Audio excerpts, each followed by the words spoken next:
As crianças estão subindo lá para a salinha delas. Graças a Deus. E nós vamos passar para a mensagem. Você já pode deixar aí a sua Bíblia aberta em Filemon. Deixa aí a sua Bíblia aberta em Filemon. Mas antes de tudo, vamos orar mais uma vez. Para que Deus esteja nos guiando durante esta palavra. Oremos. Pai, em nome do Senhor Jesus, eu peço, Pai, para que o Senhor ministre aos nossos corações, fale conosco, Pai, através da sua palavra.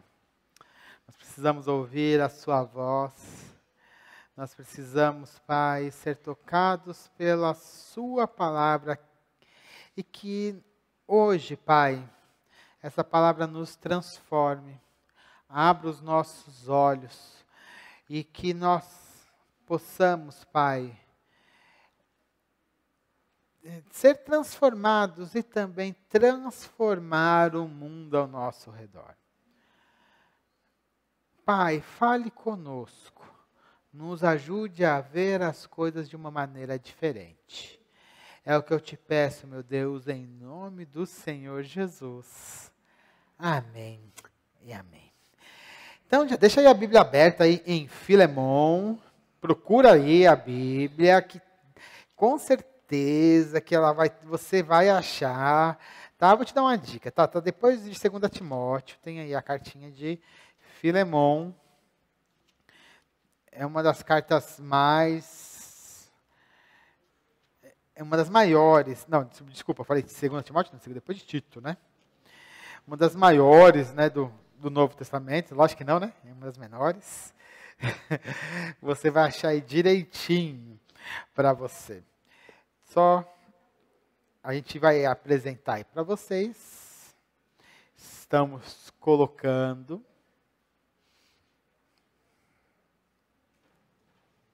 Belezinha. Irmãos, então,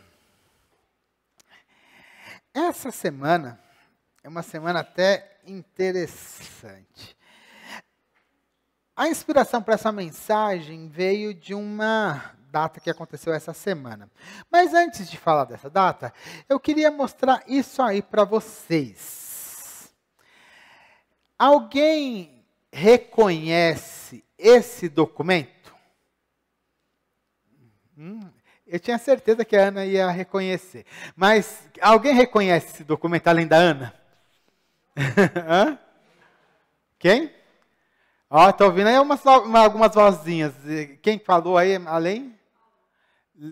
Lei? Isso, a Lei Áurea. Né? Olha só, então isso aqui aqui está escrito, né? Declara extinta a escravidão no Brasil. Caso vocês não tenham entendido, tá? Então, por que começou essa mensagem, tá, irmãos? Essa mensagem, ela começou por conta do 13 de maio, né? Nós tivemos aí 13 de maio. Em 13 de maio de 1988, no longínquo 13 de maio de 88, foi assinado a Lei Áurea. E eu não sei os irmãos, mas pessoalmente, eu gosto muito mais do 13 de maio do que do 20 de novembro. O 20 de novembro é uma data que o pessoal começou a comemorar, eu já era adolescente, começou na década de 90. Até então a gente aprendia, né, quando eu era mais novo, a gente só aprendia do 13 de maio, que foi aí a assinatura aí da Lei Áurea. Essa lei que foi a lei que extinguiu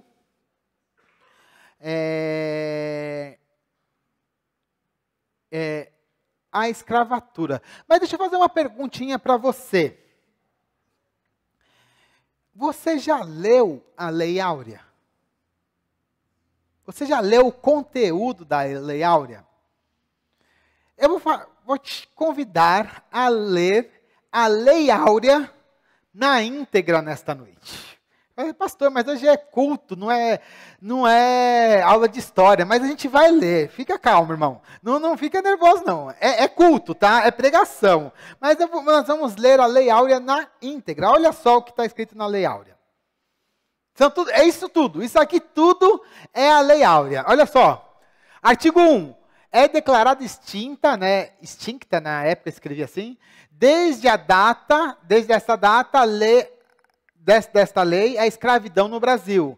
Revogam-se as disposições em contrário. É exatamente isso, tudo que está escrito na Lei Áurea. Só foi escrito isso. Exatamente. Com apenas esses 2 artigos muito diretos, acabaram com a decadente escravidão no Brasil. O Brasil, que foi o último país ocidental a declarar oficialmente, a terminar oficialmente com a escravidão. E a gente comemora isso, só que isso aparece muito pouco, né? Apareceu um pouco agora na mídia, talvez nas escolas se falam muito, eu não sei agora se as escolas falam bastante, até porque tem agora 20 de novembro, agora está meio dividido, eu não sei se falam mais de 20 de novembro, ou se mais do dia 13 de maio, na minha época era mais 13 de maio, então a gente falava muito mais no 13 de maio. E houveram vários fatores que culminaram na abolição de toda a escravatura aqui no Brasil. Vários fatores sociais, fatores econômicos, inclusive fatores religiosos. Essa você não aprendeu na escola. Houveram fatores religiosos que levaram à assinatura da Lei Áurea. Você sabia disso? Provavelmente ninguém te contou, ou se contou muito pouco na escola. Mas é isso que me chama atenção e que eu gostava já da data de 13 de maio. Depois de adulto, que eu fiquei sabendo e estudei um pouquinho mais de como que foi o processo, né, da libertação dos escravos no Brasil, e fiquei sabendo desse fator religioso que tinha por trás, ainda mais eu gostei da data de 13 de maio. E por isso, irmãos, eu gostaria de destacar com vocês nessa noite, rapidamente, o seguinte: qual a influência cristã no processo que culminou na assinatura da Lei Áurea? Eu queria falar com vocês, porque a gente falou tanto, passou por 13 de maio, mas talvez vocês nem tenham essa noção. E eu queria falar um pouquinho. E por isso até eu trouxe a carta de Filemão. Porque a carta de Filemão vai tratar justamente de um escravo, do escravo Onésimo. E vai tratar do seu senhor, que é o Filemão. A gente vai falar deles daqui a pouco. Mas antes disso, eu gostaria de tratar um pouquinho do que aconteceu aqui no Brasil. Mas antes da gente entrar em mais detalhes, eu gostaria de fazer uma observação, que antes de alguém querer me criticar, que é o seguinte, irmãos, não sei se está, por favor, Rafa, me ajuda aí a passar, isso, é o seguinte, eu coloquei uma frase: é no coração do oprimido que a chama da liberdade arde mais intensamente. Por que eu coloquei essa frase aqui? Essa frase foi escrita por mim, com a ajuda, lógico que não foi por mim, né? Foi pelo ChatGPT, depois que eu pedi para ele escrever uma frase bonita a respeito desse tema. Eu queria dizer o seguinte, é que quem era mais interessado e que lutou mais pela libertação dos escravos foram os próprios escravizados. Tá? Eles lutaram mais do que ninguém. Mas eu gostaria de falar aqui que teve um fator fora, né, que além dos escravizados, tiveram pessoas que estiveram lutando pela abolição do Instituto da Escravidão. E como que isso aconteceu? Isso não aconteceu somente no Brasil. Isso aconteceu em outros países. E é importante que a gente tenha essa noção. E como que isso aconteceu? E como isso tem relação direta conosco também. E olha só. Isso vai começar primeiro com os protestantes. Como que se deu com os protestantes?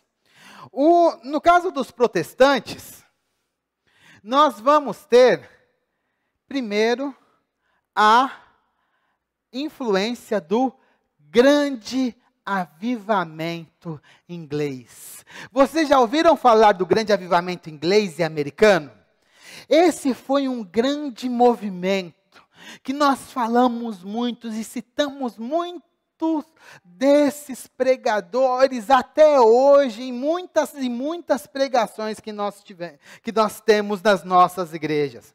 Lá no século XVIII, lá pelos idos dos anos 1700, começou um grande movimento espiritual, que foi chamado Grande Avivamento, que era um movimento de renovação espiritual dentro do protestantismo britânico, marcado pela pregação evangelística, que pregava a conversão pessoal das pessoas, porque até aquele momento, as pessoas quando elas nasciam, elas já entravam numa igreja e falavam assim, não, eu sou católico, ou eu sou anglicano, mas não se enfatizava a conversão pessoal, mas no século XVIII, começou-se a enfatizar que as pessoas deveriam se converter.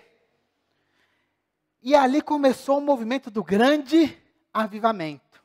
Aconteceu tanto na Inglaterra, quanto nos Estados Unidos. E esse grande avivamento, ele começou a transformar, trouxe um compromisso de transformação moral da sociedade. E dentre os grandes pregadores cristãos, esses pregadores cristãos também eram grandes líderes que lutavam contra a escravidão. Eu posso destacar um que vocês já ouviram falar muito dele, um tal de John Wesley. Já ouviram falar de John Wesley? O fundador do metodismo, da igreja metodista, e que influenciou até as nossas igrejas até hoje. Um grande pregador, ele escreveu livros contra a escravidão, influenciou muito a Inglaterra e também os Estados Unidos com a sua pregação. Um grande homem de Deus, foi uma pessoa que lutou muito contra a escravidão. E olha só que coisa interessante, irmãos. Olha que coisa interessante lá na Inglaterra. As pessoas começaram a se converter. Wesley pregava, começou um movimento de renovação e avivamento dentro das igrejas. As pessoas, ao se converterem, olhavam assim, não dá para ter escravos, se eu sou cristão. Eles olhavam para os escravizados e falavam assim, não, esse aqui é meu irmão. Eles libertavam os escravos e depois disso, começavam a fazer campanhas para libertar os escravos e acabar com o Instituto da Escravidão na Inglaterra. Um movimento que começou com a conversão pessoal. Eles olhavam para a injustiça social e eles começaram a lutar para acabar com a escravidão na Inglaterra. A luta foi dura, fizeram grandes campanhas, começou na igreja e nenhum historiador sério nega isso. Se você for procurar nos livros de história, todos vão falar isso. Como que o protestantismo, o grande avivamento influenciou. E a pessoa que mais foi marcada por isso foi uma pessoa chamada William Wilberforce. Ele se converteu com uma pregação do John Wesley. Se tornou um deputado. E ele levou várias e várias leis lá na Inglaterra até conseguir aprovar algumas leis.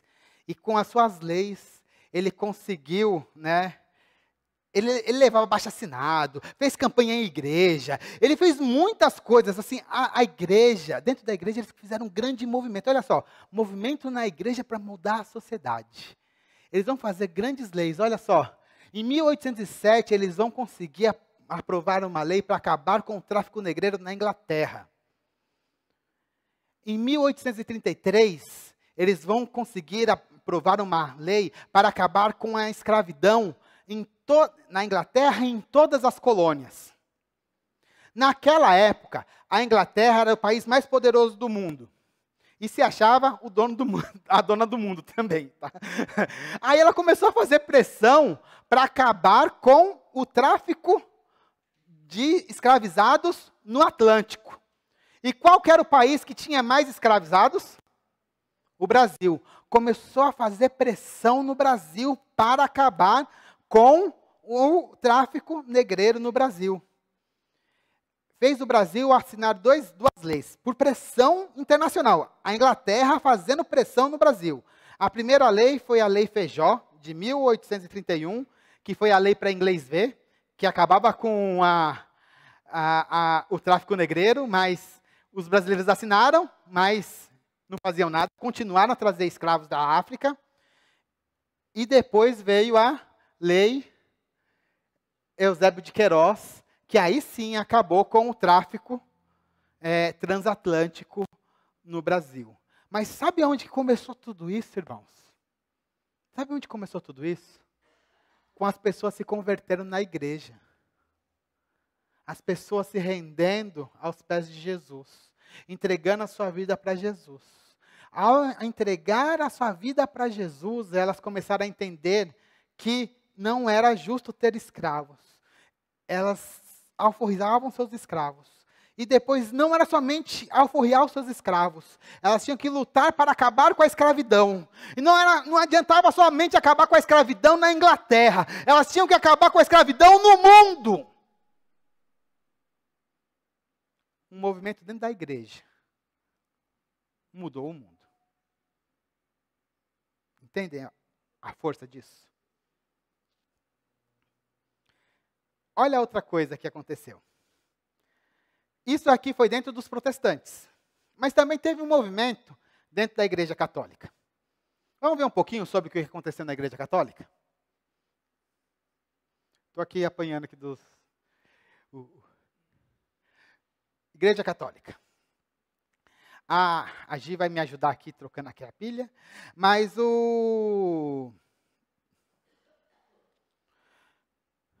Deixa eu só passar mais um aqui.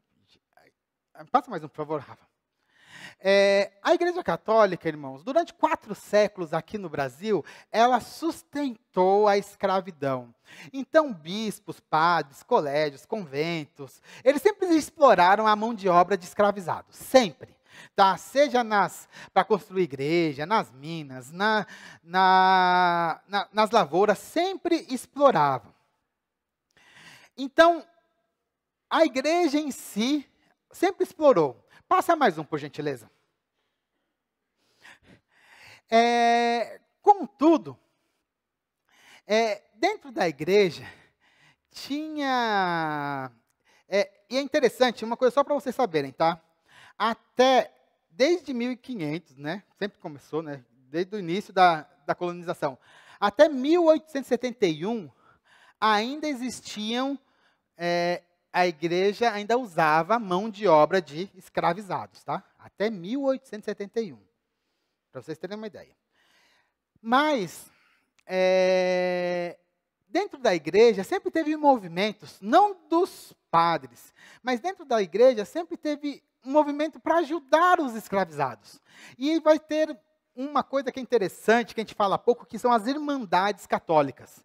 Que a gente vai escutar, em Salvador, na Bahia, ainda vai ter essas irmandades, que são as irmandades dos irmãos Peretos, irmandades da Boa Morte.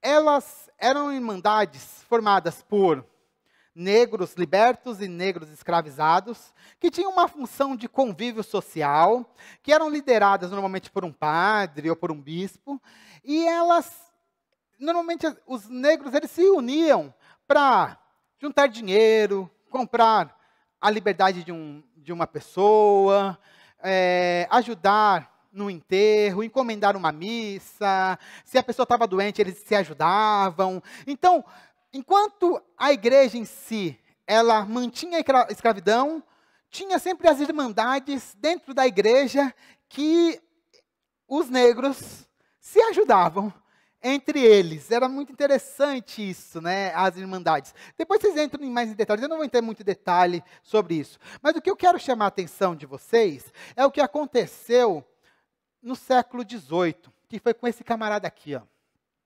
Quem que é esse aqui? Ele não está igualzinho, porque eu fiz aqui com inteligência artificial, mas é o Papa Leão XIII. O Leão XIII, ele era o Papa da mesma época da princesa Isabel. E esse Papa Leão XIII, ele se comunicava muito com a princesa Isabel. Caso vocês não saibam, a princesa Isabel, ela era uma católica muito devota. Ela ia para a igreja, ela era muito devota. E o Papa se comunicava diretamente com ela. E esse Papa, que entrou em 1878, ele era contra a escravidão. Então, a Igreja Católica sempre foi a favor da escravidão, ou sempre manteve a escravidão, mas, no final do século XIX, entrou um Papa que era contra a escravidão. E esse Papa contra a escravidão começou a fazer pressão no Brasil para acabar com a escravidão. E olha só o que ele fez. Em 1888, em 14/1, né, desse mesmo ano, ele mandou uma carta para Isabel falando assim, ó, Isabel, imagina só, o pastor dela, é como se fosse o pastor dela, o pastor maior dela, mandando uma carta lá de Roma para Isabel aqui no Brasil, falando, Isabel, liberta os escravos. Quando o Papa mandou essa carta para ela, em fevereiro, ela se posicionou, que ela era a favor da libertação dos escravos. Em 5 de maio de 1888, ele escreveu uma carta chamada Implumiris, que era uma encíclica que a Igreja Católica se posicionava definitivamente contra a escravidão. Eu até li para preparar essa mensagem em Plumeris.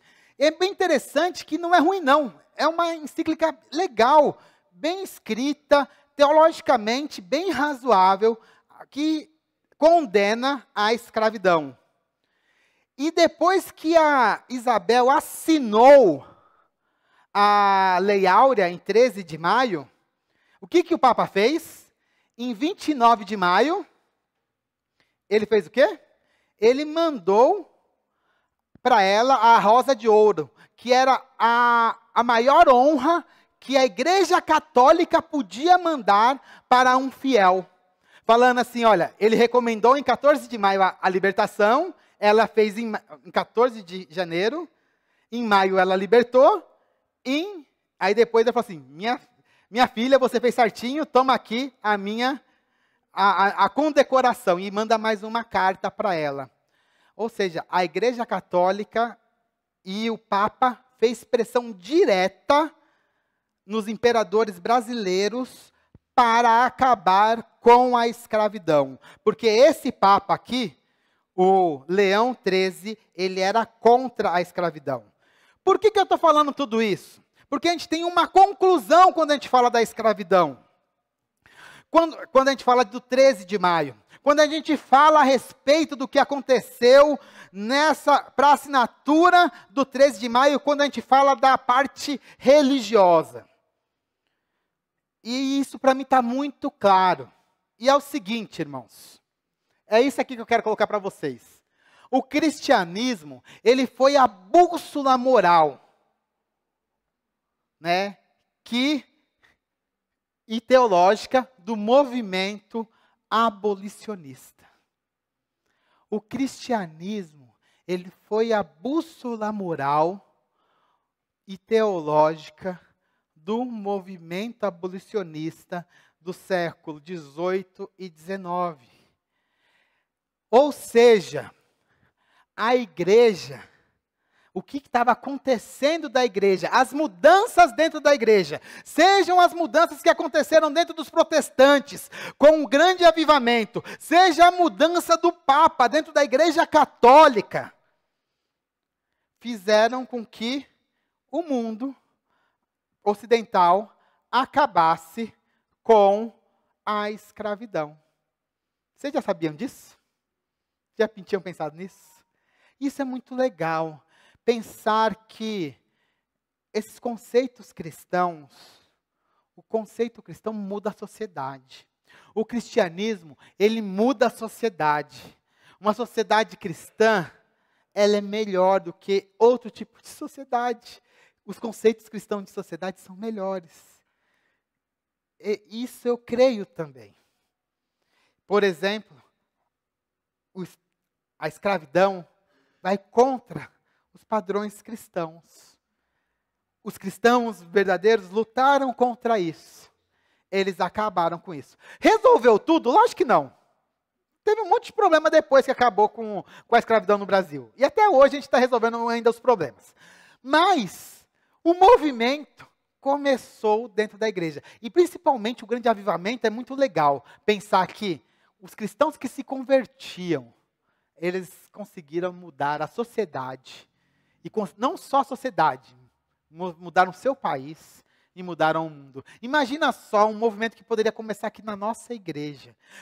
Poderia mudar a nossa sociedade, a nossa cidade, poderia mudar o nosso estado, poderia mudar o Brasil e até impactar o mundo. Esse é o poder do evangelho. Você crê nisso? Amém? Eu também creio nisso. Eu creio nesse evangelho. Um evangelho que ele é poderoso. Mas lembrem disso, irmãos. Isso não foi sem luta, não foi um negócio fácil. O movimento começou no século XVIII. Só foi terminar no final do século XIX. Foram mais ou menos 100 anos de luta para conseguir. Porque tem forças, né? Lembra que a gente está lutando com o outro lado da força, né? E o outro lado da força também existe, né? E é difícil às vezes você fazer mudanças desse tipo. Mas a gente tem que ser perseverante. E por isso eu gosto do 13 de maio. E quando eu olho para o 13 de maio, o 13 de maio me traz tudo isso à mente. E eu gosto dessa data. Passamos pelo 13 de maio. Eu voltei e fui olhar de novo os meus livros a respeito disso. E quando eu olhei de novo os meus livros a respeito disso, mais emocionado eu fiquei a respeito de todas essas histórias que aconteceram no passado a respeito disso. E eu gostaria e por isso que eu estou aqui dividindo tudo isso com vocês, né? E ainda nem entrei na palavra. Tudo isso aqui é introdução, tá, irmãos? Só para vocês terem uma ideia. A gente vai começar a palavra daqui para frente, tá? Isso aqui é só a introdução da palavra de hoje. Para vocês saberem que o evangelho, ele pode mudar a sociedade. Sabendo disso, nós entramos na carta de Filemão. A carta de Filemão, uma das menores cartas do Novo Testamento, a mais intimista de todas. Talvez quando a gente lê a carta de Filemão, isso aqui é Paulo, tá? Paulo escrevendo a carta. Tá? Paulo na prisão. É que Paulo, muitas vezes, quando ele fica na prisão, ele às vezes estava em prisão domiciliar. Nem sempre ele está em prisão, lugar fechado. E provavelmente, quando ele escreveu a carta de Filemão, ele estava em uma prisão domiciliar, tá? Por isso que ele estava ali. E é uma carta muito intimista, ele escrevendo para um amigo dele. Talvez, se a gente não tem o contexto, talvez a gente não entenda esta carta. Mas quando a gente entende esta carta, a gente vai ver que ela tem tudo a ver com o que aconteceu no 13 de maio. E vai também nos levar a fazer muitas coisas a respeito do que a gente tem que olhar. Porque a nossa sociedade... Deixa eu perguntar aqui. Vocês acham que a nossa sociedade está ruim? Sim ou não? Tem muita coisa para melhorar? Sim ou não? Então, eu acho que a carta de Filemão tem muito para falar para você. Primeira coisa que a gente tem que entender, antes de qualquer coisa, a carta de Filemão vai falar um pouco para você sobre a escravidão. Se a gente não entender a escravidão no tempo de Roma, a escravidão na Roma antiga, a gente não vai entender o contexto em que ela está inserida. Escravidão, primeira coisa, escravidão é escravidão em qualquer lugar. Então, quem é escravizado sempre está na roça. Sempre está no pior lugar do mundo. Escravo é sempre objeto do seu senhor. O senhor sempre vai ter direito de vida e morte sobre o escravo. Se o escravo pisar na bola, ele vai ter castigo físico. E se ele pisar na bola mais ainda, ele vai ser marcado com ferro. E se ele pisar na bola, pior ainda, ele vai ser morto. E da pior maneira possível, para que os outros escravos aprendam o que eles não devem fazer. Era assim na Roma antiga. Os portugueses, da onde que eles sabiam as técnicas de como escravizar? Eles aprenderam com o que se fazia na antiguidade. Então, era muito ruim. E na Roma antiga, cerca de 20% ou 30% da população eram de escravos. A diferença, talvez, aqui no Brasil, a gente tinha a questão da cor, ficava muito marcada em relação a escravos. Lá na Roma, não, né? Então, o escravo não estava marcado muito pela cor, mas sim pela etnia, então pelo seu sotaque. Eles sabiam se você era romano ou não.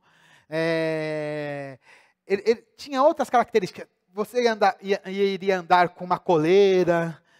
Tinha outros marcadores para saber se você era escravo ou não. Não dava para marcar exatamente pela cor. Mas eles saberiam que você era escravo ou não. Até porque Roma era um império multiétnico.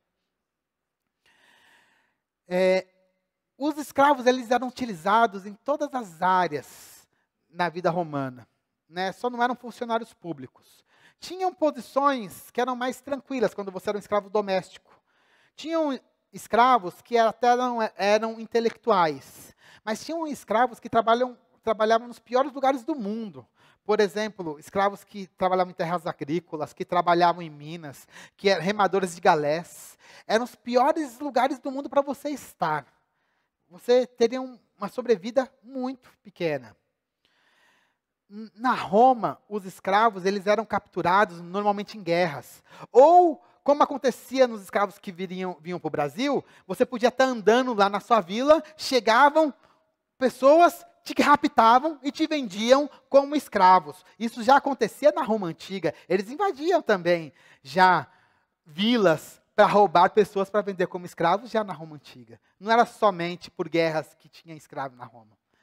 Então, a pior coisa que tinha era ser escravo em Roma, porque você provavelmente morreria como escravo. Pouquíssimas pessoas conseguiriam liberdade se eram escravos. Era muito ruim. E a escravidão era tão normal que isso vai aparecer até na Bíblia, irmãos. Em Roma, é tão normal que na Bíblia vai aparecer isso. Se a gente vai pegar, por exemplo, o livro de Éfeso, a carta aos Efésios, a gente vai ver lá Paulo falando da família romana, né?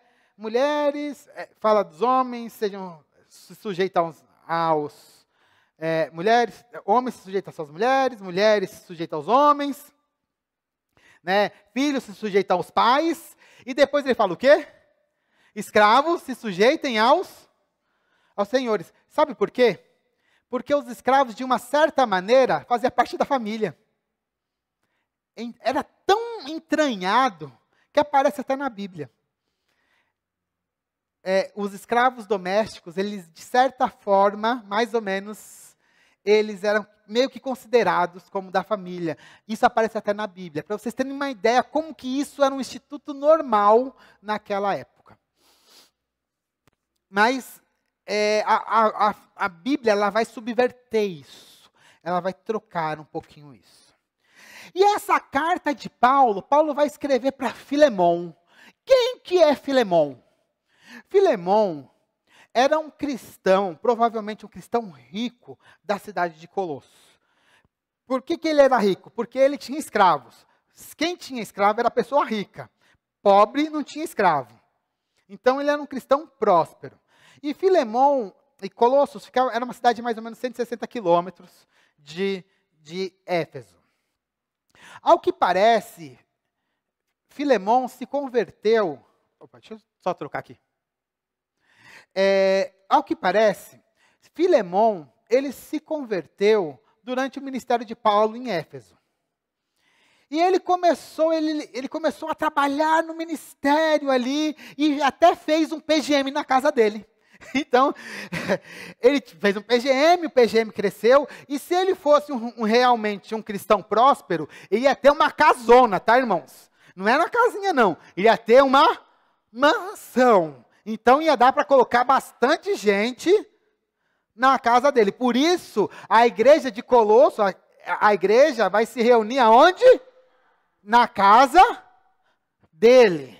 Porque a casa dele é uma casa grande, não é um cubículo, é uma casa grande, que cabe bastante gente. E como eu falei, como ele era rico, ele tinha até escravos. Mas ele já era convertido. E essa carta de Filemon vai também falar de um camarada chamado Onésimo. Quem que é Onésimo? Onésimo era o escravo de Filemon. E esse Onésimo, existem duas teorias a respeito de Onésimo. Ou Onésimo, ele fugiu de Filemon, ou Onésimo roubou alguma coisa de Filemon. Ou também, eu também li que talvez ele tenha fugido e roubado. Então ele pode ter feito as duas coisas juntas. E aí o que ele fez? Para tentar limpar a barra dele, ele vai tentar encontrar Paulo na prisão. Né? Porque se Filemon achasse Onésimo, o que o Filemon podia fazer com ele? Matar. Ele fugiu e roubou. O que ele ia fazer? Ele ia dar um castigo exemplar em Onésimo, para que nenhum dos outros escravos fizesse a mesma coisa. E qual que é o castigo mais exemplar? Podia açoitar, podia mandar crucificar, podia fazer qualquer coisa, tá, irmãos? Podia fazer a pior coisa do mundo para mostrar para todo mundo, olha, não faça igual. Então, Onésimo estava com muito medo de Filemon. Isso é certeza. Mas aí, a gente não sabe exatamente, mas uma possível ideia é que ele tenha ido para Paulo. Ou aconteceu alguma coisa que ele encontrou Paulo na prisão. E na hora que ele encontrou Paulo na prisão, Paulo chegou lá, Paulo pregou o evangelho. Na hora que ele prega o evangelho para Filemon, o que acontece para Onésimo? Onésimo, acontece o que com ele? Ele se converte. E na hora que ele está batendo um papo ali com Onésimo, ele descobre que Onésimo, ele era escravo do Filemon. E ele conhecia Filemon, que era seu filho na fé. E ali tem a carta de Filemon. E aí o que Paulo fala assim? Ah, tá bom, você é um servo de Filemon. Beleza, agora você vai voltar e vai fazer as pazes com seu senhor. E aí, só que você não vai voltar de mãos vazias. Você vai voltar com esta carta. E é esta carta que é a carta de Filemon. Se a gente não tem esse contexto, irmãos, a gente não entende nada dessa carta. A gente não vai entender bulhufas. Isso aqui é fundamental para que a gente consiga entender essa carta. Olha só a introdução da carta. Paulo, prisioneiro de Cristo e irmão de Timóteo, ao amado Filemon, que é também nosso colaborador. A igreja que se reúne em sua casa, que eu falei, tinha lá um PGM na casa dele. A irmã Áfia, e a Arquipo, nosso companheiro de lutas, que a graça e a paz de Deus, nosso Pai, e do nosso Senhor Jesus Cristo esteja com vocês. E a partir daí, ele vai começar a fazer os pedidos para Filemon. Né? Olha só o que ele começa a fazer. Nos versos 8 a 11. Não, ele começa ali, no verso, antes disso, eu vou ler só o verso 4, só para você entender, tá? Antes da gente entrar nisso aqui. Deixa eu só ler o 4 a 8. Dou graças a meu Deus, lembrando sempre de vocês nas minhas orações, porque tenho ouvido falar da fé que você tem no Senhor Jesus, do seu amor por todos os santos. Oro para que a comunhão da fé se torne eficaz no pleno conhecimento de todo o bem que há em nós para Cristo. Verso 7. Pois, irmão, o seu amor me trouxe grande alegria e consolo, visto que o coração dos santos tem sido reanimado por você. Aí, a partir dali, ele vai fazer o pedido por Onésimo. Verso 8, a primeira parte. Verso 8 até o 11. Olha só como que ele fala. Pois bem, ainda que eu sinta plena liberdade em Cristo para ordenar a você o que convém a ser feito, prefiro, no entanto, pedir em nome do amor, sendo o que sou, Paulo, velho, e agora também prisioneiro de Cristo. Faço um pedido em favor do meu filho Onésimo, que gerei entre algemas. Antes ele era inútil para você, atualmente, porém, é útil para mim. Detalhe aqui, Onésimo significa útil. Então ele faz uma brincadeira com o nome útil e inútil. Então, Paulo, ele poderia assim, ó, ele fala para Filemão, eu poderia te mandar, fala assim, ó, liberta Onésimo. Porque Paulo, ele poderia ter ele tem uma posição de autoridade ali. Mas não, ele fala assim, não, eu vou fazer um pedido. Né, eu vou fazer um pedido por Onésimo. Aí ele continua. Olha só o que ele fala no verso 12 a 14. Estou mandando de volta a você. Ele, quero dizer, meu próprio coração. Olha só como ele fala assim, eu estou tirando meu coração e estou mandando para você. Por que ele está falando isso? Para ele não chegar lá e dar uma surra no Onésimo. Para não chegar lá e dar um castigo. Então ele já fala assim, olha, toma, eu estou te mandando ele, que ele é meu querido. Né? Toma cuidado dele. Então você vê como que Paulo já toma todo um cuidado para mandar.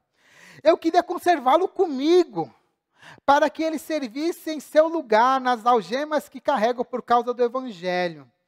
Mas não quis fazer nada sem o seu consentimento, para que a sua bondade não venha a ser como uma obrigação, mas como é feito de livre vontade. Isso aqui é uma coisa importante, irmãos. Paulo pede o consentimento de Filemão. Por quê? Porque um cristão, ele tem que fazer o certo. Mas não basta fazer o certo. Tem que fazer o certo da maneira certa. Ele manda Onésimo para Filemão. Manda com uma carta e fala assim, olha, você vai escolher. Mas eu estou te mandando porque eu não quero fazer nada sem o seu consentimento. Fazer o certo da maneira certa. Olha para o seu irmão e fala assim, irmão, você tem que fazer o certo da maneira certa. Tem irmão que fala assim, às vezes eu posso soltar uma mentirinha, porque eu estou fazendo a coisa certa. Não! Sempre que possível, faça o certo da maneira certa. Sempre que possível, faça o certo da maneira certa. Paulo, ele mostra isso na hora que ele está fazendo o trato ali com o próprio Filemão. Isso é importante para a igreja. Tanto para que a gente tenha confiança um no outro, tanto para testemunho. Fazer o certo da maneira certa. Aí ele continua. Verso 15 e 16. Olha o que ele diz. Talvez ele tenha sido afastado de você temporariamente, a fim de que você o receba para sempre. Não como um escravo, mas muito mais do que escravo, como um irmão caríssimo, especialmente de mim, e com maior razão de você, quer como ser humano, quer como irmão no Senhor. Ou seja, você tem que o receber como irmão.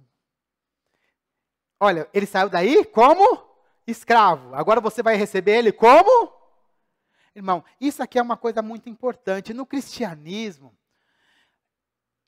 isso é aquilo que o cristianismo ele faz. Nós não somos mais senhores e escravos. Nós agora somos iguais em Cristo. E na hora que ele está devolvendo Onésimo, ele fala assim, agora recebe-o como irmão. Como irmão. E olha só mais. Lá no verso 17 a 20. Portanto, se você me considera companheiro, recebe-o como receberia a mim. E ele continua lá no verso 18. E se ele causou algum dano a você, ou se lhe deve alguma coisa, ponha tudo na minha conta. E aí ele fala assim, e eu escrevo isso aqui de próprio punho, eu o pagarei. Né? Recebe-o como a mim. Isso é muito interessante. E no final, lá no verso 21 e 22, ele fala assim, estou certo como estou da sua obediência. Agora eu quero fazer uma perguntinha para os irmãos. Que opção que Paulo deu para Filemão? Nenhuma. Nenhuma. Ele só tinha uma opção. E qual que era a opção? Receber Onésimo como irmão e o libertar. Apesar de todo o carinho, a forma, Paulo foi muito incisivo nessa carta. Só deu uma opção, né? Recebe. E o pior, se você for ler o finalzinho da carta, que a gente não vai ler aqui por conta do tempo, ele fala assim, ainda prepara a minha cama que eu estou chegando aí. Ele ainda fala assim, ó, você faz tudo isso aí, que daqui a pouco eu estou ainda aí. Porque assim, se você não fizer, eu ainda vou aí, para ver se você fez direito. Só para ter certeza que você fez direito. Paulo, ele dá direto. Sabe por quê, irmãos? Né? O cristão não tem outra opção. O cristão só tem uma opção. E a opção do cristão é de fazer o certo. Você, irmão, você só tem uma opção. Fazer o certo. Olha para o seu irmão aí. Fala assim, meu amado irmão, caríssimo. Mas tem que se falar com carinho. Como Paulo falou aqui com Filemão. Meu amado irmão. Faça o certo. Você só tem essa opção. Não existe outra opção. Paulo não dá opção para Filemão, porque só existia essa opção. Fazer o certo. E é isso que a carta ela deixa muito clara para a gente. Nós só temos uma opção. No caso de Filemão, só tinha uma opção. E é muito interessante, quando a gente vai ver a continuidade da história, no século, mais ou menos uns 40 anos, 50 anos depois, vai se citar um bispo na cidade de Éfeso chamado Onésimo. Provavelmente seja o mesmo Onésimo que foi liberto. E essa carta foi preservada na Bíblia possivelmente por esse Onésimo. Tá? Então, essa ação de Paulo continuou.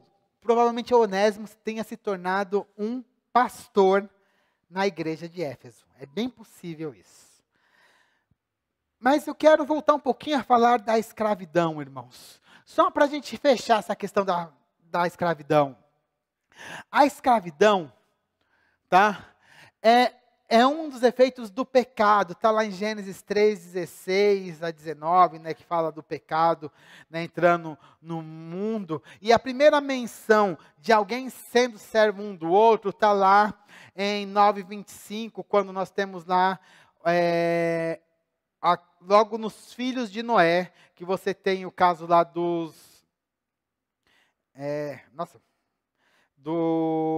filho de Noé, que é o... Não, é o... Hã? Desculpa, vamos abrir lá, que agora me fugiu. Hã? Isso, no caso de Cã, né, de Cã, vamos lá, mas vamos abrir o 9:25, que é a primeira vez que a gente menciona claramente a questão de servidão. Só para que eu não mencione incorretamente para vocês. 9:25, que diz assim: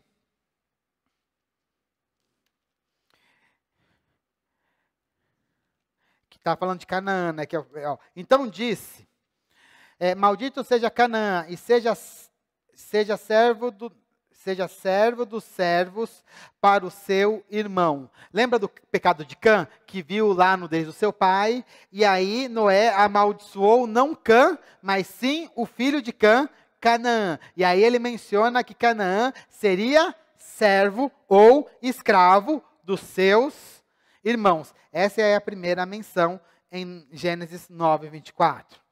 Mas nós, como cristãos, nós temos que lembrar que nós somos, filhos de Deus, mediante a fé. E a Bíblia deixa muito claro, lá em Gálatas 3:28, como está escrito aí, que não, olha, eu vou ler até junto com vocês. Sendo assim, não pode mais haver judeu, nem grego, nem escravo, nem liberto, nem homem, nem mulher, porque todos vocês são um em Cristo Jesus. Gálatas vai dizer o seguinte: aqui não pode haver mais grego e judeu, circuncisão e incircuncisão, bárbaro e cita, escravo e livre, mas Cristo é tudo em todos. Então nós vemos que em Cristo nós somos iguais. Isso acaba com a questão da escravidão. E inclusive, irmãos, quando a gente vai olhar lá em Apocalipse, a grande Babilônia, que é um símbolo deste mundo perdido, ela vai ser condenada, porque ela mantém o sistema de escravidão, como está lá em Apocalipse 18:13. E hoje ainda existe escravidão. Se você procurar, até aqui em São Paulo ainda tem alguma coisa de trabalho forçado, pessoas em sistema análogo com a escravidão. Até se procurar, acaba achando. De vez em quando a gente ouve algumas coisas desse tipo. Escravidão não tem nada a ver com os cristãos. Mas eu quero te chamar uma atenção como igreja. Nós, como igreja, nós devemos viver o padrão do reino de Deus. Nós devemos viver aquilo que a Bíblia manda. Antes de levar para o mundo, nós temos que viver aqui na igreja. Se a Bíblia fala para nós vivermos em amor, nós temos que viver aqui na igreja. Se a Bíblia fala que nós devemos nos perdoar uns aos outros, nós temos que viver aqui na igreja. Se na Bíblia fala que nós não devemos ter aqui essa divisão entre e outro, sim, que nós devemos servir uns aos outros, nós devemos viver essa servidão mútua aqui dentro da igreja. Porque quando nós fazemos isso aqui na igreja, nós servimos de exemplo para este mundo. Para aí então, nós podermos sair e influenciar o mundo. É assim que nós podemos influenciar o mundo. Às vezes a gente acha que a nossa fé é só privada. Não. A nossa fé começa com... A igreja lida com pessoas. Mas pessoas mudam o mundo. Pessoas mudam sociedades e mudam o mundo. Creio piamente nisso. Então, pessoas que se converterem, pessoas que são transformadas podem fazer coisas maravilhosas. Por isso eu creio que mesmo em lugares extremamente corruptos, lugares muito difíceis, eles podem ser transformados, sim, pelo poder do Evangelho. Amém? Caminhando para o final, quero trazer algumas aplicações desta mensagem, um pouquinho diferente, né? Esquema diferente, meio aula de história, meio reflexões diferentes para os irmãos. Primeiro, eu queria trazer que você colocasse isso na sua mente. E o que eu aprendo dessa mensagem. Primeira coisa, nós temos que ser resilientes para as mudanças. Quando a gente veio, logo no comecinho, a gente viu lá a mudança que o Evangelho fez na Inglaterra e no mundo. Essa mudança levou 100 anos quase para acontecer. Opa, não foi não? Opa, ser convicto. Obrigado porque eu falei errado. Peguei errado aqui. Ser convicto das mudanças que devem ser realizadas. Paulo, quando falou com Filemão, ele sabia o que tinha que ser feito. Ele não deu opção para Filemão. Ele sabia o que era certo. E a gente tem que ter certeza do que é certo. Em um mundo que, pode ser que sim, pode ser que não, né? Pero que sim, pero que não, né? Vamos para um lado, vamos para o outro, não sabemos o que é o certo, o que é errado, é tudo meio relativo. Não! Existe certo e errado. Existe pecado.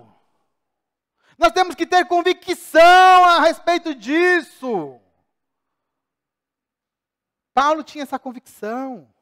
Os nossos irmãos lá do grande avivamento tinham essa convicção. Até o Papa Leão XIII tinha essa convicção do que era certo e errado a fazer naquele momento. Temos que ter essa convicção do que é certo. Então, vamos ter convicções do que devem ser realizado, do que é certo e errado. Segunda coisa, nós devemos ser resilientes para as mudanças. Às vezes as mudanças levam tempo. Às vezes você quer mudar o mundo de um dia para o outro, mas às vezes você lança sementes e você não consegue ver as mudanças. Eu falei de John Wesley. John Wesley, ele morreu sem ver as mudanças que ele pregou tanto no século XVIII. Muitas mudanças aconteceram no século XIX, mas ele pregou muitas delas. Às vezes acontece isso, mas a gente tem que ser resiliente. Não aconteceu, você tem que continuar, bater, continuar, lutar por elas. Né? Temos que ser fortes e continuar pregando, fazendo as coisas acontecerem. Outra coisa que a gente tem que aprender, irmãos, fazer as coisas certas da maneira certa. O mundo vai estar louquinho para te dar atalhos. Olha, assina aqui que vai ser mais fácil. Faz por esse caminhozinho aqui que vai ficar um pouquinho mais barato. Olha, faz uma mentirinha aqui que vai ser mais rápido ir por esse caminho. Não! Às vezes a gente tem que pagar o preço de fazer as coisas certas da maneira certa. As lutas, às vezes, levam mais tempo quando a gente faz assim, mas é melhor. Elas continuam. Você fez certo da maneira certa, o resultado permanece. Né? Ninguém pode depois te acusar de ter feito alguma coisa errada. Então faça as coisas certas da maneira certa. Isso vale para casa, vale no trabalho, né? Vale na igreja, vale na política. Em qualquer lugar. Faz as coisas certas da maneira certa. Eu acho que isso é importante. Outra coisa, irmãos. A igreja tem que ser um exemplo para a sociedade. Se a gente tem que mostrar o que a sociedade tem que ser, a gente tem que viver o que a sociedade não vive. A sociedade tem que olhar para a igreja e falar assim, nossa, o que os camaradas estão vivendo? Hoje, tudo bem que eles olham para as igrejas erradas, tá? Mas hoje a sociedade olha para a igreja e olha assim, nossa, aqui não é exemplo para ninguém. né? Mas é engraçado que, eu não sei se vocês já assistiram aquela série da Globo News, Crentes. Vocês já assistiram essa série da Globo News, Crentes? Eu assisti os 2 primeiros.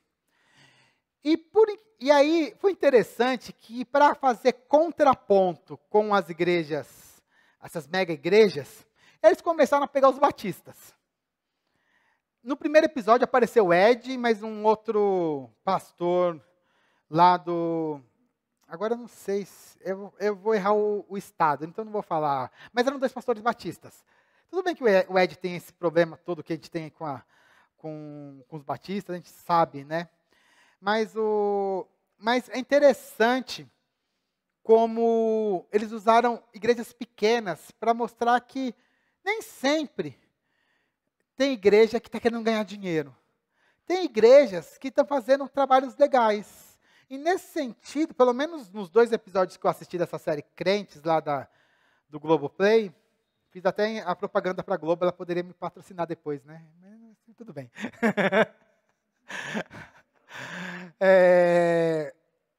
Mas elas foram, assim, eu achei legal. Assim, foi uma série que foi justa na apresentação daquelas comunidades que eles apresentaram.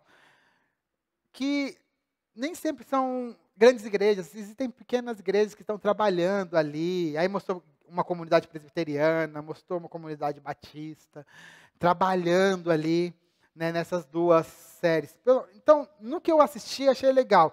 Eu até recomendo que vocês assistam, né? Ela é meio paradona, mas eu achei legal a pegada dessa série, Crentes, né? Eu não assisti toda ainda, mas acho que vale a pena a gente assistir para ver isso. Ser exemplo para a sociedade. É isso que a gente tem que ser. Exemplo.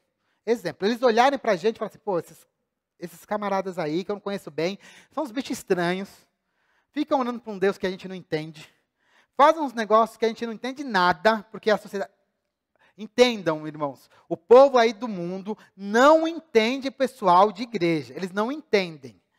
O PT está fazendo curso para falar com crente. É verdade, tá? Tem curso, saiu no jornal há 15 dias. PT faz curso online para aprender a falar com evangélicos. Eles não entendem o que é falar com evangélico. Eles não entendem a mentalidade do evangélico.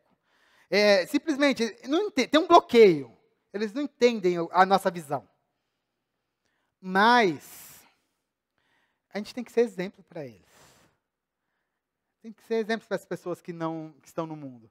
E eu acho que essa série é interessante nesse sentido. E por último,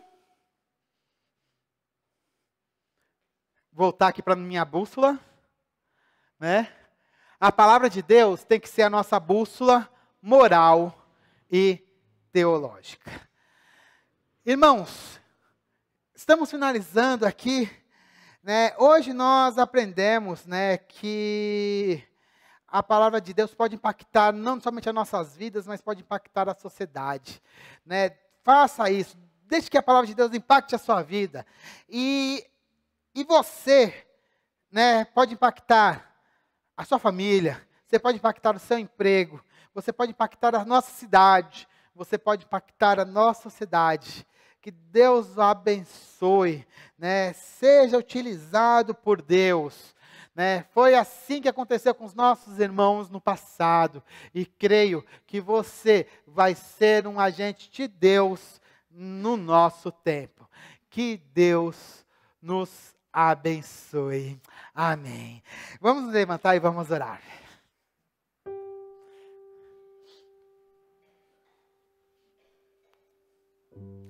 Amém. Hoje eu falei bastante. A Jaqueline deve estar pensando nisso. Deve estar ali atrás pensando nisso. Mas vamos orar. Pai, em nome do Senhor Jesus, eu quero te agradecer por essa palavra e por essa reflexão dessa noite.